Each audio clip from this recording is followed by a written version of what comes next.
What's up, guys? Welcome back, and as always, we're talking about stocks. So, disclosures and disclaimers. Disclaimer, this is for entertainment purposes only. Nothing should be taken as legal advice or financial advice. Please make sure that you do your own research and invest at your own risk. Investing is risky. Nothing should be considered investment advice. Alright, let's jump into it. Positions, we have a lot of GameStop stock, and today was a great day because of that. So, the entire market, besides GameStop, AMC, and like Haas, was essentially down like crazy, and stock market crash was trending on Twitter. And it wasn't down that much, guys. Like, to be honest, it was about like 10% in most stocks, give or take. But you can see, so GameStop, AMC, Haas, they were all trending fairly well. They're holding pretty strong. You know, those diamond hands are going on. People were not selling. And the rest of the market was just tanking down, down, down. Scared about the rates increasing. I guess the yield rates, don't know too much about that stuff. But yeah, so the rest of the market was just tanking, going bloody. And then all of a sudden, we had a tweet from Ryan Cohen come out, and this is what we talked about in the last video. Catalyst. Catalyst, like a tweet from Ryan Cohen, is very, very powerful. The tweet was nothing about GameStop directly, indirectly. Let's show you the tweet. So here's the tweet from Ryan Cohen that happened 4 hours ago that sparked this massive rally in GameStop, AMC, and cost, because it looks like all these kind of quote-unquote meme stocks are connected, and it's probably some kind of like ETF thing. An ETF is a group of stocks that are bundled together, and hedge funds and other people invest in these things. So when one of these stocks jumps up, it pushes the other ones up. And if you notice the charts, they do trade very, very similar. So this right here, this picture, and what people have deciphered and decoded is this is an old advertisement for pets.com. You can kind of like vaguely make out the pets.com in the background over there. So I guess this was an advertisement for, pets.com back in the day, 1999 or something like that. Way, way, way back in the day. And that was kind of like the .com bubble. And people definitely relate, GameStop to a failed business like pets.com. They related Chewy to a failed business like pets.com. The comparisons of Blockbuster and GameStop are all out there. So in his tweets, he's done these comparisons in the past. And Ryan Cohen made, most of his money from building up Chewy.com. And you can see here's the Blockbuster, post and a little poop emoji.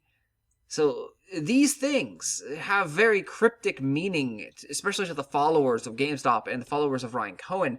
This tweet, as you can see, 4,200 hearts, pretty quickly, 709 retweets, 484 comments, and this just sparked wildfire in the stocks. We go back into those charts there and just seeing what's going on. Nice increase. It went from 120 in GameStop up to 145 in that quick peak, and then it settled down right around 130-ish, give or take, to end of the day a little bit higher than 130. So overall, a very, very solid increase that they've gained too. So in this bloody, bloody day where the stock market crashed and Twitter was blowing up with the, hey, stock market crash going down, everyone was fear, for their portfolio, and the stock's going down. They're like, what's going on? Well, GameStop was a safe haven. GameStop was a gainer. And I think it just goes to show you that, apes are stronger together, and the GameStop apes are very diamond-handed, and they are holding the line incredibly well.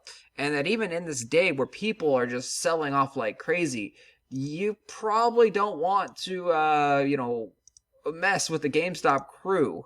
Let's take a look at the sentiment in Reddit. This only fueled the fire, too, today for GameStop and all the support in Wall Street Bets. You can see the top post here is currently a diamond hand. Looks like, massive. It looks, a sculpture was designed. The victory cries are all around in Reddit. You do have a couple of posts about Rocket, who cratered down today. Good downward spiral like the rest of the market. You can see here's the posts of some of the other favorites on Wall Street Bets here, and just this kind of downward spiral. But for the most part, you have GameStop and AMC holding the lines and just growing, and you got a lot of this victory post of GameStop shooting up like crazy. GameStop is unstoppable. See you in the moon. And that literally is how it feels right now. And, perception is a great thing. Even the news media is starting to talk more positively about GameStop and like, hey, we had this down market, but GameStop was up. Like, what the heck's going on? And the media might start to actually get on board with this once again and give us positive news coverage for the GameStop short squeeze and gamma squeeze that, could still go on all the way up until like, next week or something like that. There definitely is no time frame where like the squeeze is over. The shorts are still there. The shorts are in ETFs now. There is a lot of shorts out there, and the stock can still be squeezed significantly. So there is no kind of definite timeline. They are bleeding money as we speak. Every day they got to pay interest on their short positions. So every day they just get more and more punishment dished out. And as the price goes up and up and up, the pain gets worse and worse and worse. And eventually it will get to the point where they cannot keep holding their short positions and they have to cover. And that is when the squeeze will initiate. They will have to cover because they will run out of money. And it will get to a point, if they're bleeding $1 billion a day, which has been reported roughly, if they're bleeding $1 billion a day, that can only go on for so many days. I mean, maybe 2 months at the most, this could potentially happen. But as the squeeze gets bigger and bigger and bigger, and as the stock price goes up and up and up, or even just holds, if the stock price holds steady above $100, they're bleeding this money. And when they do close, when they do try to get out of their position, they have to buy the stock at the market price, which is going to push the price up.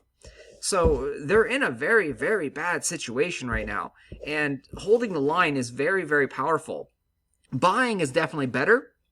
If you can buy, you want to probably buy. And today was a great thing. It showed you that, the stock's not really going to go down that much, if any. Like, the whole market was selling off, but GameStop was not selling off because they've learned their lessons that you just stick it there and you diamond hand it, you hold it forever, and, you make tendies. Eventually, the stock will go up. And that's what they're doing. So that's the game plan, and it's working. It's definitely working right now. And yeah, you're seeing that, and you're seeing it pay off. Even though some people maybe still be stuck, they may have bought GameStop at $300 or $400, and they're still down a lot on their position. But the sentiment is there. They're happy. A lot of the people are very, very happy with where GameStop is currently, even if they bought it at $300 or $400. And some of those people have also doubled down on their positions, where they bought it at $300, $400, and then when it went down to 40, 50, 60 bucks, they bought some more to bring down their average share price. So instead of having an average share price of like $400, now they knocked their average share price down to like $200 or so. And as they bought more at the lower price points, that means their average share price averaged down. So overall, like, we are in a significant position of power with GameStop. And, it's kind of true. Everything else is kind of a distraction. The main event, the pay-per-view, the featured event, the featured match in this is GameStop versus the world. And you really just want to be in GameStop, honestly.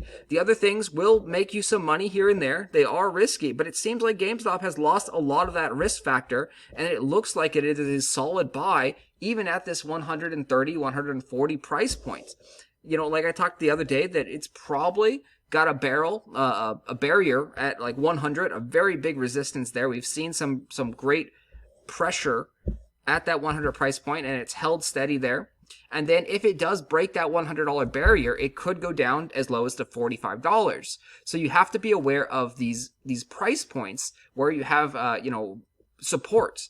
And if it does break those, you have to be, either willing to hold for a while or sell out and then rebuy back in when it gets lower. I recommend personally, if it did break that $100 price points and went down to like say 90, 95 bucks, I would probably sell out my position at that point and then buy the dip as it gets lower. So that's my take on this. I don't like to be nonstop diamond handing forever. I would rather take that risk of that. Okay, I'm gonna sell out at 95 bucks, and then hopefully for my position it would go down to like 45 bucks, 50 bucks again, and then I could buy that dip and then ride the rocket back up. Obviously, I don't want that to happen. I want the stock to just keep going up and up and up. But you got to be realistic about what could happen and plan accordingly.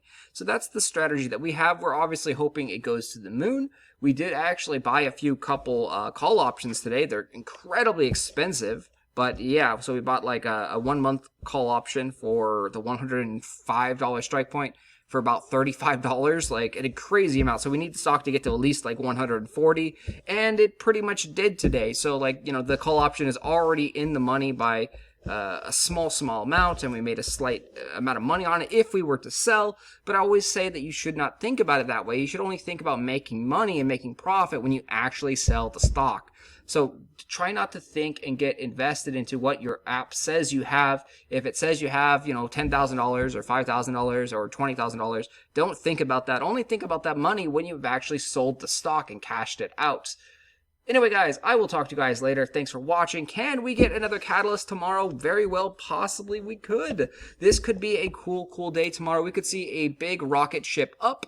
But if we don't see anything, I'm definitely okay with just chilling at $130 or 100. Even if we go down to $120, I'm definitely okay with dropping down $10 or so. We shouldn't be worried about dropping $10, $20. Again, I'm okay with this. I think that is perfectly natural. We are winning the long game, guys. We just need to hold, and we will eventually squeeze out all the shorts and push this up to the moon, hopefully hitting that 1,000 plus price point.